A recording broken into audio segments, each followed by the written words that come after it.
আজ হবে মুরগির মাংসের খিচুড়ি রেসিপি। বর্ষার দিনে চিকেন ল্যাটকা খিচুড়ি বা চিকেন পাতলা খিচুড়ি রেসিপি ভীষণ জনপ্রিয় একটা রান্না। নমস্কার বন্ধুরা, আহারের বাহার রান্নার চ্যানেলে আপনাদের স্বাগত। আজকের ভিডিওটা দেখে আমার মায়ের রান্নার পদ্ধতিটা ভালো লাগলে, বাবার ডেমনস্ট্রেশনটা ভালো লাগলে আমাদের রান্নার চ্যানেলটাকে সাপোর্ট করতে ভুলবেন না। লাইক, শেয়ার, সাবস্ক্রাইব করে দেবেন। এই রান্নার জন্য আগে খুচরো মশলাগুলোকে জলে গুলে প্রস্তুত করে নিতে হবে। হাফ চা চামচ করে হলুদ গুঁড়ো, জিরে গুঁড়ো, ধনে গুঁড়ো, কাশ্মীরি লাল লঙ্কার গুঁড়ো আর 1 চা চামচ আদা বাটাকে একটা পাত্রে নিয়ে তার মধ্যে জল মিশিয়ে গুলে রেখে দিতে হবে। তাহলে রান্নার মাঝে কাজে অনেকটাই সুবিধে পাওয়া যাবে। তবে এটা মুরগির মাংসের খিচুড়ি, তাই মাংস কষার সময় এই গুঁড়ো মশলার মিশ্রণটা লাগবে। আর যা যা উপকরণ লাগবে সেগুলো একবার দেখে নেওয়া যাক। সিদ্ধ চাল দিয়ে করতে হবে। 250 গ্রাম সিদ্ধ চাল নেওয়া হয়েছে। 2 রকম ডাল লাগবে। মুগ আর মসুর সমান পরিমাণে নিতে হবে। তবে মাথায় রাখতে হবে 2 রকম ডালের মোট পরিমাণ চালের মোট পরিমাণের সঙ্গে সমান হবে। 2টো টমেটোকে ছোট ছোট করে কুচি করে ঠিক ব্যবস্থা রাখতে হবে। আর পেঁয়াজ লাগবে 2টো বড় মাপের, তাকেও আগে কুচি করে রাখতে হবে। 300 গ্রাম মতো মুরগির মাংস নেওয়া হয়েছে, যেটা বোনলেস হবে। ব্রেস্টের মাংস হলেও অসুবিধা হবে না। এবার পরবর্তী কাজ হবে চাল আর 2 রকম ডালকে যত্ন করে ধুয়ে ফেলা। চাল আর ডাল একসাথে সিদ্ধ হবে, তাই ধোয়ার সময় একসাথে মিশিয়ে নিতে পারেন। 3-4 বার জল পাল্টে পাল্টে যত্ন করে ধুয়ে নিলে দেখবেন তারপর ধুলেও পরিষ্কার জল বেরোচ্ছে, তখন বুঝতে হবে ধোয়া হয়ে গেছে। একটা দরকারি কথা বলা হয়নি, মুগ ডালটা আগে ভাজা ছিল, মানে শুকনো করাতে মুগ ডালকে ঢেলে তাকে মিনিট 2 নাড়াচাড়া করে ভাজার পরে যখন ডালের গন্ধ বেরোতে শুরু করবে তখন একে তুলে নিয়ে হালকা ঠান্ডা করে ধুতে হবে। আমাদের মুগ ডাল আগে থেকেই ভেজে রাখা ছিল, তাই সরাসরি ধুয়ে নেওয়া হচ্ছে। আপনারা অবশ্যই আগে ভেজে নিয়ে তারপর ধুয়ে সিদ্ধ করতে দেবেন। এই চাল আর ডালকে সিদ্ধ করতে হবে, তার জন্য আগে থেকেই আঁচের মধ্যে জল গরম করতে বসিয়ে দেওয়া ছিল।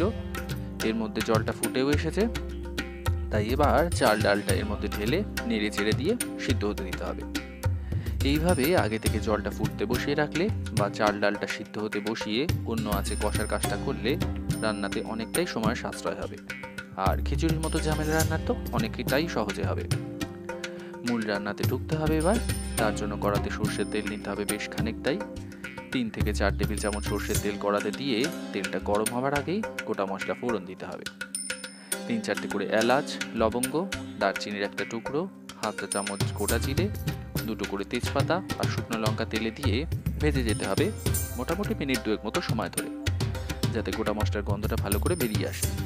আর ভাজার সময় অবশ্যই আঁচটা কম করে রাখতে হবে, না হলে গোটা মশলা পুড়ে যেতে পারে। এবার রসুন আর পেঁয়াজ মেশাতে হবে। মোটামুটি 5-6 কোয়া রসুনকে ছোট করে কুচি করে দিতে হবে। আর যে 2টো পেঁয়াজকে কুচি করে ব্যবস্থা রাখা ছিল আগে থেকে সেগুলোকে দিতে হবে। আঁচটা হাই অবস্থায় ভেজে যেতে হবে 3-4 মিনিট সময় ধরে। মাঝে একবার 3/4 চা চামচ লবণ মিশিয়ে দিতে হবে। রান্নার জন্য এমনি লবণ লাগবে, এখানে একবার মিশিয়ে দিলে পেঁয়াজগুলো সহজে গলেও যাবে। পেঁয়াজটা 3-4 মিনিট ভাজলে বেশ বাদামি রং ধরতে শুরু করবে, আবার বেশ অনেকটা নরম হয়ে আসবে। তখন মেশাতে হবে টমেটো কুচিটা আর গুঁড়ো মশলাকে জলে গুলে বানানো ছিল যে মিশ্রণটা সেইটা। তবে টমেটোকে রান্নাতে দিয়ে আগে কিছুক্ষণ ভেজে নিতে হবে, তারপর মশলার মিশ্রণটা ঢালতে হবে। আর যেহেতু লবণটা মেশানোই আছে তাই টমেটোটাও গলতে শুরু করবে। আরেকটা কথা, মশলা মিশ্রণ মেশানোর সময় আঁচ কমিয়ে দিয়ে আগে মিশ্রণটাকে আরও একবার গুলে নিয়ে তারপর মেশালে ভালো হয়। মশলা রেখে দিলে গুলে নিচে থিতিয়ে পড়ে, তাই এমন কাজটা করে নেওয়াই ভালো। এবার সব কিছুকে একানাকারে নাড়াচাড়া করে কষে যেতে হবে খুব যত্ন করে, যাতে মশলা থেকে তেল ছেড়ে আলাদা হয়ে আসে আর মশলার কাঁচা গন্ধটাও ভালো করে চলে যায়। সব থেকে ভালো হয় যদি মাঝে একবার চাপা দিয়ে মিনিট 2 মতো সময় অপেক্ষা করা যায়, তাহলে তেল ছেড়ে আসার কাজটা অনেকটাই সহজে হবে। তবে মাথায় রাখতে হবে কষার সময় কিন্তু আঁচটা মাঝারি থেকে হাই থাকবে, আর ঢাকা দিয়ে রাখার সময় আঁচটা কম থাকবে। মাংসের টুকরোগুলো এবার কষতে থাকা মশলার মধ্যে মিশিয়ে দিয়ে তাকেও মশলার সাথে কষতে হবে। আগে 2-3 মিনিট সময় মাঝারি থেকে হাই অবস্থায় আঁচ রেখে কষে যেতে হবে। তারপর চাপা দিয়ে একবার মিনিট 5 সময় যদি অপেক্ষা করা যায় তাহলে মশলা থেকে তেলও ছেড়ে আসবে আর মাংসের টুকরোগুলো ভালো করে গলেও যাবে। আর মাংস থেকে বেশ খানিকটা জলও ছাড়বে, এর মধ্যেই কিন্তু মাংসটা সিদ্ধ হবে। ঢাকা খোলার পরে আরও 4-5 মিনিট সময় কষে গেলে মাংসের টুকরোগুলো আরও কিছুটা সিদ্ধ হয়ে আসবে। আর মশলার রঙটাও বেশ অনেকটাই পাল্টে যাবে এর মধ্যে। তখন আঁচটা বন্ধ করে দিতে হবে। ওদিকে চাল আর ডালটা বেশ খানিকটা সিদ্ধ হয়ে এসেছে এর মধ্যে। এবার ঢাকা খুলে কষতে থাকা মশলা শুদ্ধ মাংসের টুকরোগুলোকে ঢেলে দিতে হবে ওই সিদ্ধ হতে থাকা চাল ডালের মধ্যে। চাল ডালও প্রায় অর্ধেক সিদ্ধ হয়ে এসেছে, আর মাংসটাও বেশ খানিকটা সিদ্ধ হয়ে গেছে। তাই এবার সব কিছুকে একসাথে মিশিয়ে ফুটতে দিলে খিচুড়ির মধ্যে মাংসের আসল গন্ধটা ছড়িয়ে যাবে।